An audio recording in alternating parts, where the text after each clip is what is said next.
Alors, on commence. Ça fait presque 10 ans. Vous avez commencé la renaissance de montre Čapek. Qu'est-ce qui est à l'origine de ce succès? C'est toujours... Les gens voudraient des réponses simples.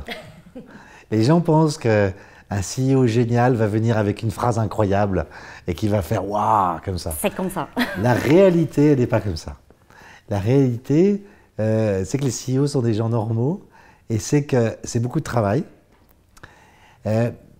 qu'il faut quelques qualités, mais il faut aussi être bien conscient de ses limites pour savoir où il faut travailler plus fort, pour savoir trouver des gens meilleurs qui peuvent donner des conseils. Et donc, il faut se jongler avec ces choses. Je dirais, au départ, on a pris les bonnes décisions. Et la première décision, c'était d'être indépendant, d'être libre. Et donc, d'aller partager avec tous les gens qui aimaient les montres la propriété de Čapek comme une entreprise. Donc, on a lancé l'entreprise en proposant à tous ceux qui voulaient de devenir actionnaires. Et aujourd'hui, on est 222 actionnaires. 222. La deuxième décision, ça a été de commencer avec des montres qui n'étaient pas les plus chères de la gamme. Au contraire, la moins chère de la gamme. On a commencé avec un prix qui était aux alentours de 10 000 francs suisses, TTC. Et c'était vraiment très bon marché à l'époque pour de la haute horlogerie. Et ça a surpris les gens. Alors on ne gagnait rien, hein, on croit beaucoup dans le fait d'être spartiate. Okay, c'est Léonidas, mon héros. Et donc, on a tout économisé pour mettre tout dans le produit. Et en fait, c'est le produit qui a parlé pour nous. Et la troisième décision, ça a été que pour ce produit, ça ne soit pas le produit de Xavier, ça ne soit pas le produit de Harry, ça ne soit pas le produit de Sébastien, que ce soit le produit de François Čapek. Et donc, on s'est focalisé sur François Čapek, Franciszek Čapek, que les rencontres, les voyages, tout ça allait pouvoir nous enrichir si on ne restait pas bloqué. Donc on s'est focalisé sur lui, analysé tous ces modèles, on en a choisi un, et on s'est inspiré de ce modèle pour imaginer si François Čapek vivait aujourd'hui, et qu'il était jeune, qu'il était dynamique, qu'il était beau, qu'est-ce qu'il ferait comme montre? Et ça a été le début, en fait, de cet élément-là. Donc voilà, en gros, ce qui explique le démarrage du succès. Après, la persévérance, le courage. La dernière chose, c'est d'écouter les gens, de leur poser des questions, de ne jamais croire qu'on a la vérité qui tombe du ciel, mais de penser que, en fait, en écoutant les gens, ce qu'on doit faire, c'est d'analyser et d'extraire l'essence le plus important de ce qu'ils disent. Et de pouvoir, à partir de là, comprendre comment les gens voient la marque, vers où la marque devrait aller et ce qu'elle représente. Tous ces éléments-là ne viennent pas d'être génial, non. Ils viennent de savoir écouter et de savoir analyser, de synthétiser tout ça dans peu de choses. Alors, vous avez dit, vous avez 222 actionnaires. C'est ça. Il y a des plus grands, des Bien petits, qui sont vos plus grands actionnaires. Alors, on ne donne pas le nom de nos actionnaires parce que c'est une société anonyme. Voilà. Alors, mais les gens savent, par exemple, que Jan Sikora a été un des premiers actionnaires historiques, externes à Čapek. Parce qu'au début, vous savez, on dit toujours « Friends, Family and Fools », FFF. Hein? Et donc, ben voilà, la famille avait investi, les amis avaient investi, et les fools, c'est les plus importants. Parce que les fools, c'est en réalité les business angels. C'est des gens qui sont des entrepreneurs dans l'âme, qui connaissent les projets, qui connaissent les risques, et qui vont juger des personnes. Et au moment où ils donnent leur confiance, et qu'ils apportent de l'argent, en fait, ils apportent beaucoup plus que ça. Parce qu'ils sont toujours très connectés. Et tout le monde cherche à savoir qu'est-ce qu'il y a dans le marché. Et donc, Jan, en fait, quand il nous a aidés non seulement grâce à ça, non seulement par ses conseils, mais aussi par tout son réseau d'amis, de gens qui étaient intéressés par ce qu'ils faisaient et de pourquoi ils faisaient ça. Et donc, la Tchéquie est devenue l'un des premiers berceaux de la renaissance de Čapek à travers ses actionnaires. Et il y a 33 actionnaires sur les 222 qui viennent de République tchèque. Donc c'est la première nationalité représentée parmi les actionnaires. Qui sont vos acheteurs? Le premier marché, c'est les États-Unis. Le deuxième marché, c'est le Japon. Mais la région la plus importante, c'est l'Europe. Mais l'Europe, c'est un océan fait de petites rivières. Donc, il y a des gens de Tchéquie, il y a des gens de Hollande, il y a des gens d'Espagne, des gens d'Italie, de France, de partout, d'Allemagne, qui achètent des Čapek. Chaque pays n'est pas très gros, mais tous ensemble, ils font la première région du monde. Donc c'est ça la distribution. Et aujourd'hui, Čapek est présent presque dans le monde entier. On a des actionnaires dans 26 pays, et je pense qu'on a des ventes dans 30 pays dans le monde, voilà, ou 35. Donc on est présent beaucoup. Très peu en Chine, parce que pour l'instant, on n'arrivait pas à subvenir à la demande qu'on avait pour nos montres. Donc ce n'était pas prioritaire d'accroître la situation d'attente. Il valait mieux qu'on fasse des montres et qu'on rende les gens heureux en ayant leurs montres. Voilà. Combien vous vendez des montres? L'année dernière, on a fait 1000 montres. 1050. Seulement? Oui. Alors, vous savez, seulement, c'est vrai, c'est faux. Parce que, bien sûr, 1000, ça paraît pas beaucoup. Mais on est dans l'univers de la haute horlogerie. Dans la haute horlogerie, les chiffres sont petits. Surtout parmi les horlogers indépendants. Parce que forcément, vous allez avoir des très grands noms et tout le monde les connaît. Mais après, ce sont des plus petites marques. Et elles s'adressent à un public de gens qui sont vraiment des passionnés, qui vont vraiment avoir une démarche de recherche, de création de collection, d'acheter cette montre pour cette raison, cette autre montre pour une autre raison, etc. Donc, c'est vraiment un petit marché à part. Et donc, 1000 montres, c'est quand même important dans ce marché. Voilà.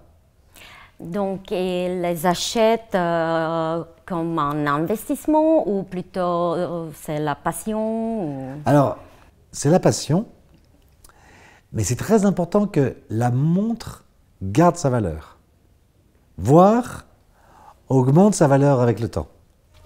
Et les montres de Čapek augmentent ou conservent ou... Alors aujourd'hui, quand vous voulez acheter une Čapek, vous pouvez la trouver sur le marché de l'occasion, mais probablement un peu plus cher que si elle était neuve.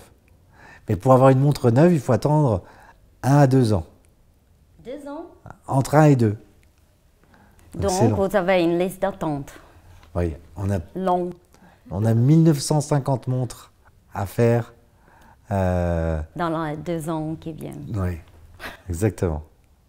Donc c'est ça qui fait que du coup il y a une attente, il y a une demande, et puis on essaie de gérer ça avec des séries plus particulières ou des séries limitées pour éviter que tout d'un coup on perde le contrôle de combien de montres on veut revendre. Si tout d'un coup demain on faisait trop de montres, la valeur sur le marché baisserait, ça serait pas bon. Ouais. Ceux qui ont acheté, ils les collectionnent, mais ils aiment que la montre garde sa valeur. Alors il y a des gens qui sont très forts pour gérer ça. Hein, c'est la grande marque avec la couronne, tout le monde la connaît. Donc eux, ils savent gérer jusqu'à faire 1 million et quelques de montres sans que la montre perde sa valeur. C'est des génies du marketing. Nous, on est à notre niveau, mais on s'adresse aussi à un public plus petit, beaucoup plus petit, qui est un public d'amateurs, de connaisseurs, d'experts, d'aficionados de la haute horlogerie. Et donc c'est un marché qui, comme il est plus petit, on est forcément lié à des chiffres plus petits en termes de production. C'est pour ça que 1000 montres, c'est déjà beaucoup. Et puis comme ça, si vous avez une Čapek un jour, vous direz, ben voilà, c'est pas une parmi 1 million, c'est une parmi 1000. Si on achète une montre que pour l'investissement, on rate une partie de l'histoire. Il faut acheter des montres qu'on aime d'abord.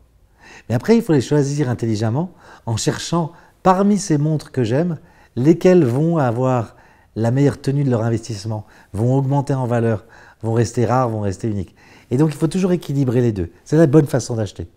Mais la décision, elle doit d'abord être Et par le cœur, il faut porter la montre. Et puis après, passer à l'étape d'après qui est de dire laquelle sera la plus collectionnable. Voilà. D'accord. Il y a des critères pour choisir la montre comme ça? Non, difficile. Donc d'abord, qu'est-ce qu'on aime soi en tant que personne?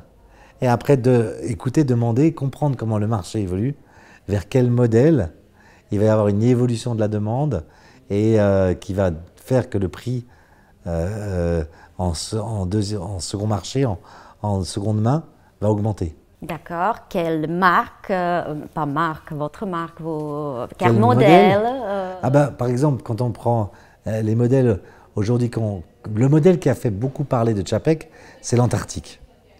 Et c'est ce modèle qui a fait la découverte de Čapek pour le plus grand nombre, parce que c'est un modèle sport, donc bracelet intégré, un design vraiment particulier, qui était absolument nouveau. Et c'est ça que les gens aiment dans Čapek, c'est que tous les designs sont purement nouveaux et très souvent servent d'inspiration aux autres. Et ce modèle est devenu notre best-seller. Donc, quand on prend par exemple parmi ce modèle des pièces qui sont en série limitée, elles vont probablement garder plus de valeur avec le temps. Surtout si c'est une série limitée spéciale, très belle, qui ne va pas devenir passée. Voilà. Mais ça peut être aussi qu'on ne trouve que le modèle normal, et puis il est très bien aussi, et on sait que c'est un modèle intemporel, donc ça va bien. Le problème d'une série limitée, c'est que parfois elle est plus extrême, donc elle sera moins intemporelle. Voilà. Et donc, le choix, s'il y avait une recette miracle qui était facile, tout le monde saurait, et tout le monde achèterait les mêmes montres. Donc ce serait dommage. Non, il n'y a pas de recette, et heureusement, il faut quand même écouter un peu son intuition et son cœur. Et vous pouvez nous dire combien a augmenté le prix de l'Antarctique, de la montre Antarctique? Ça dépend beaucoup du marché. Le marché en ce moment, il vit une correction. Donc les Antarctiques, elles étaient au départ à un prix de 18 000, et assez rapidement, on les a trouvées sur le marché à 2 fois leur valeur, 3 fois leur valeur, 4 fois leur valeur. Puis après, c'est redescendu à 20%, 10%, 15% au-dessus de leur prix du neuf. Donc elles sont légèrement plus chères que le neuf, c'est ce qu'on cherche, mais pas beaucoup plus chères, et c'est aussi ce qu'on cherche.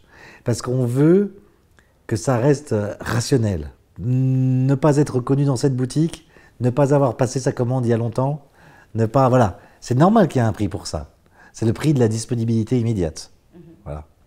Donc ça, c'est juste cet écart-là qu'on essaye de monitorer et de garder le plus favorable possible. Et où vous voyez le marché dans, par exemple, 3-5 ans? Alors, le marché, à mon avis, va continuer de grandir, et beaucoup, surtout dans la zone la plus créative du marché. Il y a des marques qui ont encore plus grandi, on en parlait tout à l'heure, et qui vont continuer de grandir, mais je pense qu'une poignée de marques, 5, 6 marques, vont continuer d'être comme ça, sur une tendance comme une comète qui monte, qui monte, qui monte, qui monte. Celle au milieu, ça va être plus difficile, et par contre en bas, les petits indépendants comme nous, on va beaucoup grandir, parce que le marché demande de la créativité, et c'est ça qu'on lui donne. Et c'est ça qu'il y a à la fois l'exclusivité, mais il y a aussi l'honnêteté sur les prix. Les gens comprennent qu'est-ce qu'il y a comme travail manuel derrière qui justifie ce prix. Qu'est-ce qu'il y a qui fait que cette montre est complètement différente des autres et non pas une copie d'un design existant. Toutes ces choses-là, c'est le luxe moderne. Le luxe moderne, il n'est plus dans l'ostentation, il n'est plus dans la marque et c'est le statut point final. Le luxe moderne, il a besoin de contenu pour exister. Et dans ce contenu, il va chercher l'authenticité du design, il va chercher l'honnêteté des personnes dedans, il va chercher un discours de marque qui soit un discours amical, intelligent. Parce Donc que le justement, marché va grandir. Le marché va grandir. Le marché va grandir. Et bien entendu, notre portefeuille ne grandit pas éternellement. Donc, tout le monde ne pourra pas forcément avoir la chance de s'acheter d'une marque très très chère ou d'une marque très belle comme Čapek. Et les gens vont trouver d'autres marques qui sont très belles aussi, à d'autres prix. Et c'est très bien. L'important, c'est qu'ils portent de belles montres mécaniques. C'est ça qui est important.